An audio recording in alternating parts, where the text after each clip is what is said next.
Alright guys, hope everybody's having a great evening. Quick update, I'm on vacation next week and leaving for Baltimore tomorrow. So just wanted to post something real quick before we go. If I do post anything while we're over the next week, it'll probably be a travel video, you know. But anyway, yeah, as you can see, we got our 10 holes on. Tailpipes are all on. Dynamax mufflers are on. I did clamp the tailpipes on, and then used band clamps on the mufflers so that whole thing can come off, and then we can go back to the 3-inch stumps, or just drop the whole X pipe off and put these straight pipe header collectors on when we go to the track. So that is easy to do, only a few bolts. And then so next, when I took the car out for a ride, when I got the exhaust done, I just wanted to check, see if anything was rattling, and you know, make sure there's clearance around the axle and all that kind of stuff. So all of that was good. But monitoring the air fuel while we were driving, this carburetor was set up for racing, so it has no power valves, and it has 80 jets all in all 4 corners. So essentially, when you're cruising, it's going pretty rich. And he had the accelerator pump, he had really tight. So doing some research online, Holly wants like a 15,000 scat between the arm and the pump lever. So I did adjust that front and back. And then I went ahead and kind of set this up like a standard 750 double pumper. I put 74 jets from the 80s, and then I put a 5.5 power valve in the front. But the only thing was he put this together with paper gaskets, well, not the reusable ones, so I had to run up to O'Reilly's and get a set. They had the Edelbrock gaskets for 4150, so try those out. And they say they're nitrile composite, so you know, kind of like a rubber glove composite. So we'll see if those are reusable or not. It'll get me by for now. And I haven't messed with the back yet, but of course now that I know it's got paper gaskets, I'm probably going to order those blue gaskets, unless you guys know of the best Holley bowl and metering block gaskets that are reusable. I might as well just get those. So if you guys know of those, or you want to link it, or send me a link in the comments, that'd be awesome.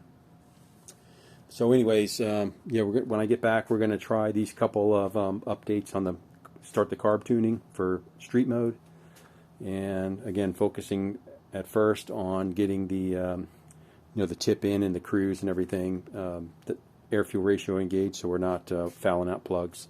The plugs are pretty black. I've taken them out and cleaned them once, but obviously we can get the idle air fuel dialed in no problem with the 4 corner screws, but as soon as you tip in on the gas, it goes pretty rich on the gauge. So we got to, this may help a little bit, so it won't be squirting right away. And then lowering those jets and putting a power valve in. So we'll see how that does. I do have a set of jets so I've got 80s down to 70s to play with. And then once we get the idle and cruising and all that kind of stuff done, then we'll check wide open throttle, and everything should be broken in a lot better on this engine by then, before we go full bore. And then we'll start working on we'll adjust the back jets where they need to be for wide open. But even running as rich as it does, I mean, I don't see any smoke coming out of it, and I don't see it doesn't stumble or hesitate, when I'm driving it around. So that much is good. If I make it worse, I know where our baseline was blocked off power valve and 80 in the main jets. But it's still, you just look at the gauge and it just goes, it likes to idle about 13.5 is the smoothest idle on this. On the air fuel ratio, highest vacuum and the highest RPM, and the smoothest engine is about 13.5 on the AFR gauge. If I lean it out, it gets a little rougher, and the vacuum drops 1 or 2 inches. So I think it just likes 13.5. So I'm going to leave it there, and that'll be kind of my target. So we'll go with that. Oh, and again, that may be a little different, because I do have 1 gallon of E85 out of 5 so that will change the stoichiometric ratio. So true gasoline is like 100% gasoline is 14.7, and I think E10 is like 14.2. So 13.5 might be right about where this is. But I just did 1 gallon. I just blended it with 91 octane just to get to 93 octane. Just want a little bump in the octane.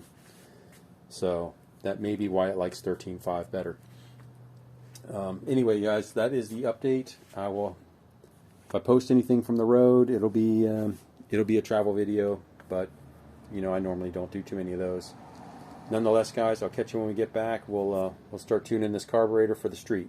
Take a race carb to a street carb.